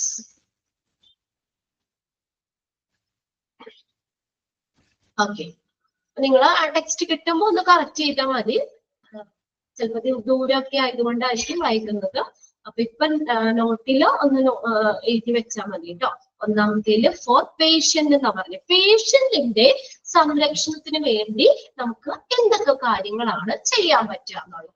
ഫസ്റ്റ് നോക്കി, optimisation of x-ray or CT dose. അതായത് ഒപ്റ്റിമൈസേഷൻ എന്ന് പറഞ്ഞാൽ നമ്മൾ എന്താ പറയാ, കറക്റ്റ് അളവിൽ നൽകാൻ. എക്സ്റേ അല്ലെങ്കിൽ CT ഡോസ് നമ്മൾ കറക്റ്റ് അളവില് എത്രത്തോളാണ് നമ്മൾ ആ ഡോസ്, ഓരോ കോഴ്സ് ആ ഡോസ് കൊടുക്കൂലേ, അത് എന്താ നമ്മൾ കറക്റ്റ് അളവിൽ തന്നെ കൊടുക്കുക. അങ്ങനെയല്ലേ സഫീറ? നമ്മൾ ഡോസ് കൂട്ടി കൊടുക്കാറുണ്ടോ? ഇല്ല, നമുക്കൊരു കറക്റ്റ് ഒരു ഇതുണ്ട് അല്ലെ, കറക്റ്റ് അളവിൽ കൊടുക്കുക. അപ്പൊ നമുക്ക് എന്താ പേഷ്യന്റിന്റെ പ്രൊട്ടക്ഷന് വേണ്ടിയാണ്. അല്ലെങ്കിൽ ഡോസ് കൂട്ടി കൊടുത്തു കഴിഞ്ഞാൽ പേഷ്യന്റിന് ദോഷാവും അല്ലെ. അത് ഒന്നാമത്തെ പോയിന്റ് എന്താ, പേഷ്യന്റിന്റെ സംരക്ഷണത്തിന് വേണ്ടി നമ്മൾ ചെയ്യുന്ന ഒന്നാമത്തെ പോയിന്റ് എന്ന് പറഞ്ഞാൽ optimisation of x-ray or CT dose. അത് എക്സ്റേയുടെ അല്ലെങ്കിൽ CT ഡോസ് നമ്മൾ കറക്റ്റ് അളവിൽ നൽകുക. രണ്ടാമത്തെ നോക്കി, ഷീൽഡിങ് ഓഫ് പേഷ്യന്റ് പാർട്സ്. പേഷ്യന്റിന്റെ ഭാഗം ഷീൽഡ് ചെയ്യുക. ഷീൽഡ് ചെയ്യുക എന്ന് വെച്ചാൽ ഒരു മറയ്ക്കുക, അതായത് നമ്മളൊരു പ്രൊട്ടക്ഷൻ കൊടുക്കുക, കവർ ചെയ്യുക. ചെയ്യാറില്ലേ? പേഷ്യൻസിന്റെ ആ ഡ്രസ് ഇട്ടോണ്ടല്ലോ അതിന്റെ മുകളിലോ ഇങ്ങനെ നമ്മൾ ഷീൽഡ് ചെയ്യുന്നില്ലേ അല്ലെ? വേറെ കോട്ടോ അങ്ങനെയുള്ള എക്സ്റേ ആണെങ്കിലും, എക്സ്റേയില് അത്ര ഇതില്ല, എക്സ്റേയില് കൊടുക്കുന്നുണ്ട് അല്ലെ. സ്കാനിങ് ഒക്കെ എടുക്കുമ്പോൾ പേഷ്യന്റിന്റെ ഭാഗം അത് ഉണ്ട്. ഭാഗം നമ്മൾ എന്ത് ചെയ്യണം? ഷീൽഡ് ചെയ്യണം, മറയ്ക്കണം, കവചം. അതാണ് ഷീൽഡിങ്. പേഷ്യന്റിന്റെ ഭാഗം നേരെ നമ്മുടെ ബോഡിയായിട്ട് കോണ്ടാക്ട് വരരുത്. ആ റേഡിയേഷൻസ് നേരിട്ട് ബോഡിയായിട്ട് കോണ്ടാക്ട് വരാതെ രീതിയിൽ ആ പേഷ്യന്റിന്റെ ഭാഗം നമ്മൾ ഷീൽഡ് ചെയ്യണം. അതെ. മൂന്നാമത് നോക്കിയ periodic calibration of machines and quality control. Periodic calibration വെച്ചാൽ മെഷീൻസുകളെ ഇടയ്ക്കിടയ്ക്കൊക്കെ പരിശോധിക്കണം, അതിന്റെ ക്വാളിറ്റി ഒക്കെ നമ്മൾ ചെക്ക് ചെയ്യണം. നോക്കാറില്ലേ നിങ്ങൾ? ഇടയ്ക്കിടയ്ക്കൊക്കെ മെഷീനൊക്കെ എന്തെങ്കിലും കംപ്ലൈന്റ് ഉണ്ടോ എന്നൊക്കെ ഇടയ്ക്കിടയ്ക്ക് ഒന്ന് ചെക്ക് ചെയ്യും അല്ലെ. അതിന്റെ ക്വാളിറ്റി ഇതൊക്കെ നോക്കൂലേ? ആക്യുറസി ഓഫ് ഇൻസ്ട്രുമെന്റ്സ്, അതിന്റെ കൃത്യത നമുക്ക്, അതായത് എന്താ പറയാ, മെഷീൻസുകളൊക്കെ ഇടയ്ക്കിടയ്ക്ക് പീരിയോഡിക് ഇടയ്ക്കിടയ്ക്ക് നമ്മൾ ചെക്ക് ചെയ്യണം. എന്തെങ്കിലും ഫോൾട്ട് ഉണ്ടോ, കംപ്ലൈന്റ് ഉണ്ടോ, അങ്ങനെയൊക്കെ ഉള്ളത് ഉപയോഗിക്കാൻ പറ്റില്ല നമുക്ക്. അതൊക്കെ കറക്റ്റ് ആയിട്ട് ചെക്ക് ചെയ്യണം. നമ്മൾ ഇടയ്ക്കിടയ്ക്ക് പരിശോധിക്കണം. Periodic calibration of machines and quality control. Quality ഒക്കെ നമ്മൾ നിലനിർത്തണം. നമ്മൾ അത് ഇടയ്ക്കിടയ്ക്ക് അത് മെഷീൻസ് ഒക്കെ എന്ത് ചെയ്യാം, പരിശോധിക്കണം. നെക്സ്റ്റ് നോക്കിയേ, ലാസ്റ്റ് നാലാമത്തെ പോയിന്റ് എന്താ, reduce the time spend near the x-ray source. X-ray സോഴ്സിന്റെ അടുത്ത് നമ്മൾ ചെലവാക്കുന്ന സമയം, ആ സ്പെൻഡ് ചെയ്യുന്ന ടൈം കുറയ്ക്കണം. റെഡ്യൂസ് റെഡ്യൂസ് ചെയ്യുക, കുറയ്ക്കുക. Reduce the time spend near the x-ray source. X-ray source അതിന്റെ അടുത്ത് ചെലവാക്കുന്ന സമയം എന്ത് ചെയ്യണം, കുറയ്ക്കണം. അതായത് നമ്മൾ പെട്ടെന്ന് ചെന്ന് നമുക്ക് എക്സ്റേ അല്ലെങ്കിൽ സ്കാനിങ് ഒക്കെ ചെന്ന് പോരണം. അവിടെ ആ റൂമിന്റെ അകത്ത് നമ്മള് ചെലവാക്കുന്ന സമയം നമുക്ക് കുറയ്ക്കണം അല്ലെ. 4 പോയിന്റ്സ് ആണ് നമ്മുടെ പേഷ്യന്റിന്റെ പ്രൊട്ടക്ഷന് വേണ്ടിയിട്ട് ചെയ്യേണ്ട കാര്യങ്ങൾ. ഫസ്റ്റ് എന്താ, നമ്മൾ CT ഡോസ് അല്ലെങ്കിൽ എക്സ്റേയുടെ ഡോസ് കറക്റ്റ് അളവിൽ നൽകണം. പിന്നെ രണ്ടാമത്തെ പോയിന്റിലെ പേഷ്യന്റിന്റെ ഭാഗം നമ്മൾ എന്ത് ചെയ്യണം, മറയ്ക്കണം, ഒരു കവചം കൊടുക്കണം. പിന്നെ അടുത്ത മെഷീൻസുകൾ ഒക്കെ അതിന്റെ ക്വാളിറ്റി ഒക്കെ നമ്മൾ എന്താ ഇടയ്ക്കിടയ്ക്ക് നമ്മൾ പരിശോധിക്കണം, ചെക്ക് ചെയ്യണം. പിന്നെ എക്സ്റേ സോഴ്സിന്റെ അടുത്ത് ചെലവാക്കുന്ന സമയം അത് കുറയ്ക്കണം. reduce the time spent near the X-ray source. Clear അല്ലേ? Okay. Clear അല്ലേ 4 പോയിന്റ്? ഇതിനകത്ത് ചോദിക്കാം കേട്ടോ, പേഷ്യന്റിന്റെ പ്രൊട്ടക്ഷന് വേണ്ടി എന്തൊക്കെ കാര്യങ്ങളാണ് ചെയ്യേണ്ടത്. ഇനി അടുത്തത് രണ്ടാമത് നോക്കിയേ, ഫോർ സ്റ്റാഫ്. ഇനി സ്റ്റാഫ്, അവിടെ വർക്ക് ചെയ്യുന്ന സ്റ്റാഫിന്റെ പ്രൊട്ടക്ഷന് വേണ്ടിയിട്ട് എന്തൊക്കെയാണ് ചെയ്യേണ്ടത്? സഫീറയ്ക്ക് എന്താ പ്രൊട്ടക്ഷൻ PPE ഒക്കെ തരുന്നുണ്ടോ? അവിടെ നിങ്ങളുടെ ഡ്രസ്സ് ഇട്ടിട്ടല്ലല്ലോ, നിങ്ങൾക്ക് പ്രത്യേകം കോട്ടുകൾ കാര്യങ്ങളൊക്കെ ഇല്ലേ അവിടെ? ഇല്ലേ? സഫീറ പോയോ? ഓക്കെ, എന്തൊക്കെയാണ് പറഞ്ഞേക്കണേ? ഫോർ സ്റ്റാഫ്, സ്റ്റാഫിന്റെ പ്രൊട്ടക്ഷന് വേണ്ടിയിട്ട് എന്തൊക്കെ കാര്യങ്ങളാണ് ചെയ്യുന്നത്? യൂണിഫോം,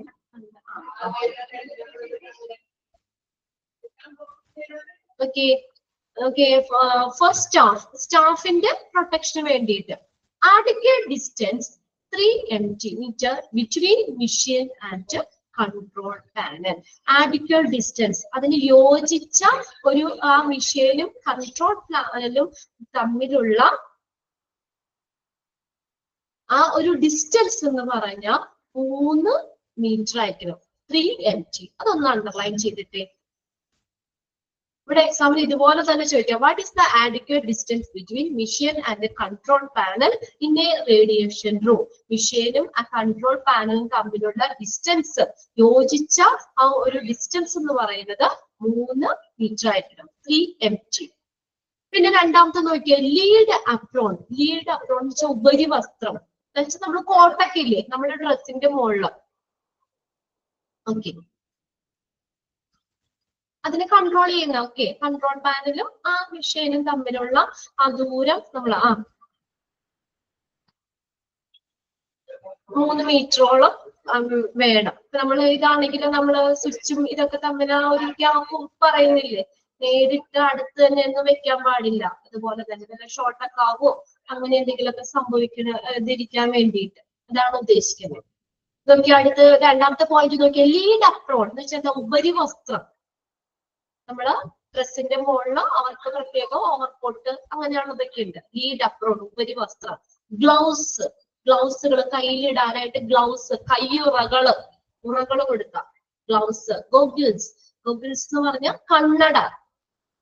കണ്ണടകള്, കണ്ണിലേക്ക് റേഡിയേഷൻ ഒക്കെ ഏൽക്കാതിരിക്കാനൊക്കെ വേണ്ടിയിട്ട് അവർക്ക് പ്രത്യേകം കണ്ണടകൾ കൊടുക്കാം. Goggles. During the time of positioning the patient, അതായത് പേഷ്യൻസിനെ നമ്മൾ ഇതൊക്കെ ചെയ്യുമ്പോൾ ലീഡ് അപ്രോൺ ഒറ്റ ഇതാട്ടോ, എന്താ പറയാ, അത് ഉപരിവസ്ത്രം എന്നുള്ളതാണ്. ഓവർകോട്ട് അതാ ഉദ്ദേശിക്കുന്നത്, ഉപരിവസ്ത്രം. Lead apron.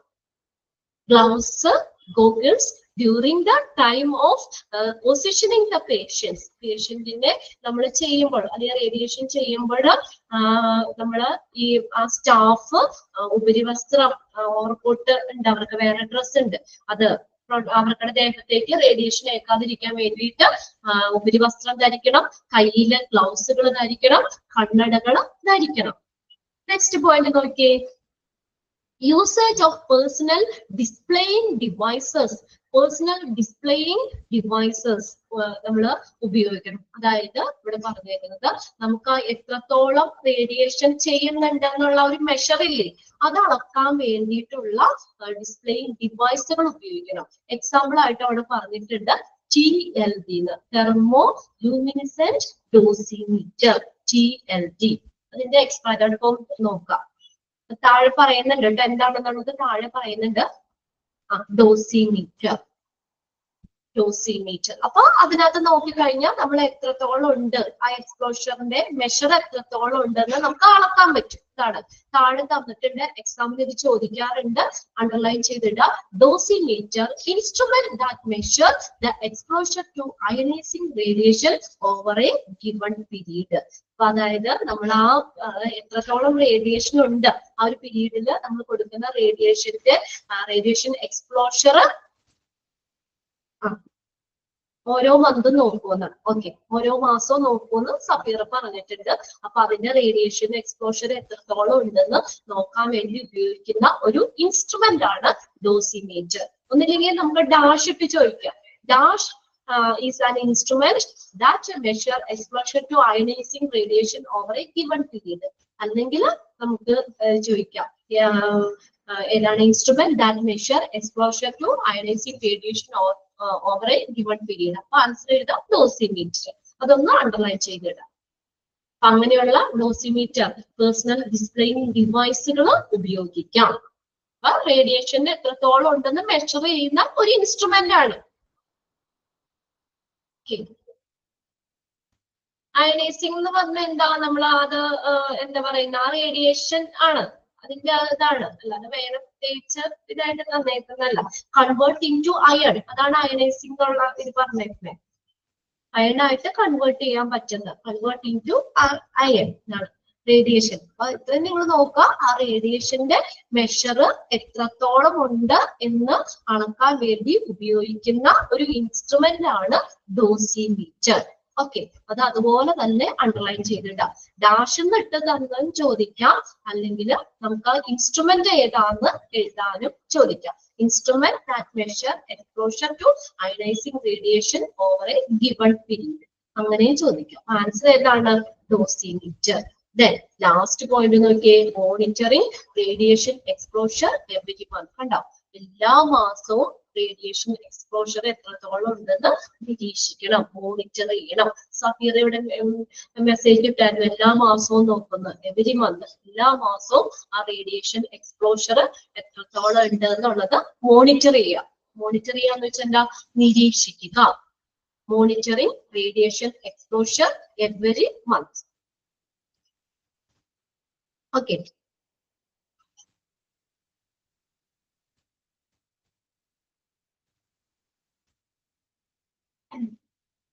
പിന്നെ നമ്മൾ ഏതൊക്കെ പഠിച്ചത്? Physical facility and space necessities പറഞ്ഞു. എന്തൊക്കെ സൗകര്യങ്ങളാണ് ആ റേഡിയോളജി റൂമിന് വേണ്ടത്, അവിടെ ഉണ്ടായിരിക്കേണ്ട ഫെസിലിറ്റികൾ എന്തൊക്കെയാണെന്ന് പറഞ്ഞു. പിന്നെ അടുത്തത് നമ്മൾ ഇതാണ് റേഡിയേഷൻ റിസ്ക്. അത് രണ്ട് ടൈപ്പ് പറഞ്ഞു, സിവിയർ എഫക്റ്റും പറഞ്ഞു, ക്രോണിക് എഫക്ട്സും പറഞ്ഞു. അതിൽ ഓരോന്നിലും വരുന്നത് ഏതൊക്കെയാണെന്ന് നോക്കാം കേട്ടോ. സെറിബ്രലുമായിട്ട് ബന്ധപ്പെട്ട്, ഗ്യാസ്ട്രിക്കുമായിട്ട് ബന്ധപ്പെട്ട്, ബ്ലഡുമായിട്ട് ബന്ധപ്പെട്ട് വരുന്ന എഫക്ട്സുകൾ ഏതൊക്കെയാണെന്ന് പറഞ്ഞു. പിന്നെ നെക്സ്റ്റ് ആണ് ക്രോണിക് എഫക്ട്സ് എന്ന് പറയുന്നത്. ക്രോണിക് എന്ന് പറഞ്ഞു കഴിഞ്ഞാല് നമ്മള് ചെറിയ എക്സ്പോഷർ ആയിരിക്കും, പക്ഷെ കണ്ടിന്യൂസ് ചെയ്യുന്നതിന്റെ ഫലമായിട്ടുണ്ടാകുന്ന ഫലങ്ങൾ, സ്കിന്നിൽ ഉണ്ടാകുന്ന പ്രശ്നങ്ങള്, ബ്ലഡ്, അയില്, മറ്റുള്ള പ്രശ്നങ്ങൾ ഏതൊക്കെയാണെന്ന് പറഞ്ഞു. പിന്നെ next atomic energy regulatory board, അതിന്റെ എക്സ്പാൻഡഡ് ഫോം എന്തായാലും പഠിക്കണം. ആ ഒരു സെക്ഷനിൽ ആ ഒരു ക്വസ്റ്റ്യൻ ആണ് ചോദിച്ച് കണ്ടിട്ടുള്ളൂ. പിന്നെ അടുത്ത ഡയഗ്നോസ്റ്റിക് ഏരിയ ആണ്. ഡയഗ്നോസ്റ്റിക് ഏരിയയുമായി ബന്ധപ്പെട്ട കുറച്ച് പോയിന്റ്സുകൾ ആണ് പറഞ്ഞേക്കുന്നത്, അതൊന്ന് വായിച്ചു നോക്കണം. പിന്നെ അടുത്ത റേഡിയേഷൻ പ്രൊട്ടക്ഷൻ ആണ്. നമ്മുടെ ഈ റേഡിയോളജിയിൽ നിന്ന് റേഡിയേഷൻ ചെയ്യുമ്പോൾ ആളുകൾക്ക് ഉണ്ടാകുന്ന ഒരു ഇഞ്ചുറി അല്ലെങ്കിൽ എഫക്റ്റിൽ നിന്ന് പ്രൊട്ടക്ഷൻ ചെയ്യാനുള്ള മാർഗങ്ങളൊക്കെയാണ് അതിനകത്ത് റേഡിയേഷൻ പ്രൊട്ടക്ഷൻ എന്നതുകൊണ്ട് ഉദ്ദേശിക്കുന്നത്. അത് 3 തരത്തിലുണ്ടെന്ന് പറഞ്ഞു. ഒക്യുപേഷണൽ റേഡിയേഷൻ പ്രൊട്ടക്ഷൻ ഉണ്ട്, protection of workers, medical radiation protection, protection of patient, public radiation protection, protection of individual നോക്കാം. പിന്നെ നമ്മൾ എന്തൊക്കെയാണ് ഇതിന്റെ സംരക്ഷണത്തിന് വേണ്ടിയിട്ട് നമ്മൾ സ്വീകരിക്കേണ്ട നടപടികൾ, measures to be taken for protection, പ്രൊട്ടക്ഷന് വേണ്ടി സ്വീകരിക്കേണ്ട നടപടികൾ എന്തൊക്കെയാണ്. പബ്ലിക്കിന്റെ ഫസ്റ്റത്തേക്ക് നമ്മൾ പേഷ്യന്റ് ആക്കിയിട്ടുണ്ട് കേട്ടോ. നോക്കാം, ഫോർ പേഷ്യന്റിന്റെ പ്രൊട്ടക്ഷന് വേണ്ടിയിട്ട് എന്തൊക്കെ കാര്യങ്ങളാണ് ചെയ്യാൻ പറ്റുക. പിന്നെ അടുത്ത് നോക്കിയാൽ ഫോർ സ്റ്റാഫിന്റെ പ്രൊട്ടക്ഷന് വേണ്ടിയിട്ട്, റേഡിയോളജിയിൽ വർക്ക് ചെയ്യുന്ന സ്റ്റാഫിന്റെ പ്രൊട്ടക്ഷന് വേണ്ടിയിട്ട് എന്തൊക്കെ കാര്യങ്ങളാണ് ചെയ്യാൻ പറ്റുക. ഇത്രയും കാര്യങ്ങളാണ് നമ്മൾ ഇന്ന് നോക്കുന്നത്. ഉള്ളൂ. അപ്പൊ ഇത്രയും അടുത്ത ക്ലാസ്സിലേക്ക് ഒന്ന് വായിച്ചു വെക്കുക കേട്ടോ. ബാക്കി നമുക്ക് അതെ സഫീറ സൈഡ് എഫക്ട്സ് ഉണ്ട് മാം. ഹെഡേക്ക് തലവേദന ഉണ്ടാവും പതിവായിട്ട് അങ്ങനെ ഡ്യൂട്ടി കഴിഞ്ഞ് വരുമ്പോഴത്തേക്കും ഇതല്ലേ ഒരുപാട് ടൈം നമ്മൾ അവിടെ സ്പെൻഡ് ചെയ്യില്ലേ. ഓക്കെ ഞാൻ ക്ലാസ് വൈൻഡപ്പ് ചെയ്യാണ് കേട്ടോ. മിസ് അടുത്ത മിസ് ജോയിൻ ചെയ്യും. Thank you.